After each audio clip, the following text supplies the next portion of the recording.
Continue, we have the cube of a binomial. Okay, pag sinabi natin cube, naka-exponent ito sa 3, and we have binomial, mayroon tayong 2 terms. So that's why we have the quantity of x plus y cube, or it is equivalent to the quantity of x plus y times the quantity of x plus y times the quantity of x plus y. And then it is equal to x cube plus 3x square y plus 3xy square plus y cube. Letter B, we have the quantity of x minus y cube, or it is equivalent to x minus y times x minus y times x minus y. Okay, and it is equal to x cube minus 3x square y plus 3xy square minus y cube. Okay, as you can see, meron tayong dalawang case. The first one is the sum, and the second one is the difference. Okay, to find the cube of a binomial of the form, the quantity of x plus y cube, A, you have to find the cube of each term to get the first and the last term. Okay, or we have x cube, y cube. And then, letter B, the second term is 3 times the product of the square of the first term and the second term. Or in symbol, we have 3 times the x squared times y. And letter C, the third term, is 3 times the product of the first term and the square of the second term. Or we have 3 times x times y square. Okay, hence we have this one, the quantity of x plus y cube is equal to x cube plus 3x square y plus 3xy square plus y cube. And for the second one, to find the cube of a binomial of the form, the quantity of x minus y cube. Okay, letter A, find the cube of each term to get the first and the last terms. That is x cube and negative y cube. And letter B, the second term is 3 times the product of the square of the first term and the second term. We have 3 times x squared times negative y. And letter C, the third term is 3 times the product of the first term and the square of the second term. Or we have 3 times x times negative y square. Hence, we have the quantity of x minus y cube is equal to x cube minus 3x square y plus 3xy square minus y cube. Okay, to find the product of the cube of a binomial, we have the following pattern. Okay, to find the first term, we're going to cube the first term. To find the second term, we're going to have the thrice the square of the first term times the second term. And for the third term, thrice or 3 times the first term times the square ng second term. Para makuha yung fourth term, we cube the second term. Okay, because the cube of a binomial has 4 terms in a product. Okay, bago tayo magpatuloy, kailangan natin i-review yung cube of a number. Okay, so let's have 1 cube. It is equal to 1 times 1 times 1. Then it is equal to 1. Then we have 2 cube. It is equal to 2 times 2 times 2 is equal to 8. Okay, next we have 3 cube. That is 3 times 3 times 3 equals 27. And 4 cube, we have 4 times 4 times 4 equals 64. Then next we have 5 cube. It is equal to 5 times 5 times 5 equals. Okay, it's your turn. Para masagutan nyo yan, just follow the pattern.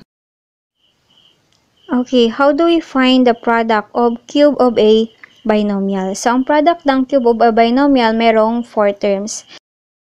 Okay, example number 1. The quantity of x plus y cube. Okay, to find the first term, gagawin lang natin, i-cube lang natin yung first term, which is ang first term natin dito is x. So, we have x cube. And to find the second term, we're going to twice the square of the first term times the second term. So, therefore, we have 3 times x squared times y, and that is 3xy. To find the third term, we have to 3 times the first term, which is x, the second term, which is y, then we square the second term. So that is 3xy square. And to find the fourth term, we're going to cube the second term. So that's why we have y cubed. And to write the final answer, we have x cubed plus 3x squared y plus 3xy squared plus y cubed. Okay, next, let's have number 2 example. The quantity of x minus 4 cubed. Ang first term natin is x. Ang second term natin is negative 4. So, again, to find the first term, i-cube lang natin yung first term, which is x. That is x cubed. To find the second term, 3 times the first term, which is x square natin. And then, the second term is negative 4. So, we have 3 times x squared times negative 4 equals negative 12x squared. To find the third term, it tries the first term, which is x, and the square of the second term, which is negative 4. So, negative 4 squared is 16. So, therefore, we have 3x times 16 equals 48x. And for the fourth term, we're going to cube the second term. The second term is negative 4. So, that's why negative 4 cube, and that is negative 4 cube is negative 64. Meaning, negative 4 cube, we're going to multiply negative 4 3 times. Negative 4 times negative 4 times negative 4 is negative 64. And this is now your final answer. X cubed minus 12x squared plus 48x minus 64. Okay, now this is the third example, the quantity of 2x minus 5y cubed. Okay, to find the first term, we cube the first term, that is 2x, and that is 2x cubed. So 2 cubed is equal to 8, then we have x cubed. To find the second term, we twice the square of the first term times the second term, which is negative 5y. So now we have 3 times 2 square x squared times negative 5y. So 2 square is equal to 4. So then we have now 3 times 4 is 12 times negative 5 is negative 60. Negative 60x squared y. And to find the third term, we have to twice the first term and the square of the second term. So 3 times 2x times negative 5 squared y squared. Negative 5 squared is 25. So now we have 3 times 2x times 25y squared is equal to 150xy squared. And for the fourth term, we have the negative 5 cube.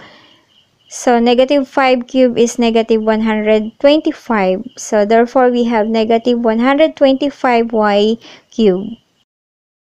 And then, this is for your final answer. We have 8x cube minus 60x squared y plus 150xy squared minus 125y cube. Okay, for the activity, the third activity of cube of a binomial, we're going to find the product of the following. Okay, thank you for watching, guys. So, happy learning.